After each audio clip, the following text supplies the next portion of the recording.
తాజా వార్తలను అందించే ప్రెస్ న్యూస్ కి స్వాగతం.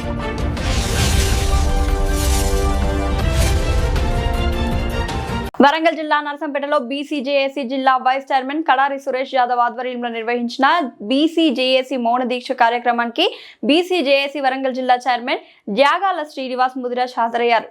నరసంపేట మౌన దీక్షలో జ్యాగాల శ్రీనివాస్ మాట్లాడుతూ రాష్ట్ర బీసీజేఏసీ నవంబర్ 2వ తేదీన రాష్ట్ర విస్తృత స్థాయి సమావేశంలో రాష్ట్ర బీసీజేఏసీ రాష్ట్ర వర్కింగ్ చైర్మన్ జాజుల శ్రీనివాస్ గౌడ్ తో పాటు బీసీజేఏసీ నాయకులు ప్రకటించిన అష్టాంగ ఆందోళనలో భాగంగా గురువారం రోజున రాష్ట్ర వ్యాప్తంగా జరుగుతున్న బీసీల మౌన దీక్షకు వరంగల్ జిల్లాలో ఎక్కడికక్కడ బీసీజేఏసీ బీసీ సంక్షేమ సంఘం ఆధ్వర్యంలో నల్ల బ్యాడ్జీలతో పాటు మూతికి నల్ల గుడ్డలు కట్టుకొని మౌన దీక్షలు నిర్వహిస్తున్నారని అన్నారు.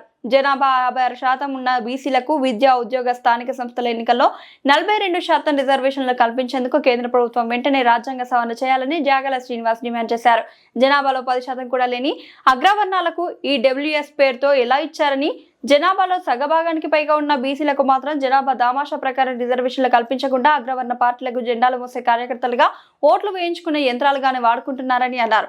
బీసీలకు 42% రిజర్వేషన్లు కల్పిస్తూ రాష్ట్ర ప్రభుత్వం అసెంబ్లీలో బిల్లు ప్రవేశపెడితే మద్దతును ఇచ్చిన బీజేపీ, బీఆర్ఎస్ పార్టీలు 2 నాలుకల ధోరణితో వ్యవహరిస్తూ బీసీ రిజర్వేషన్లను అడ్డుకుంటున్నాయన్నారు.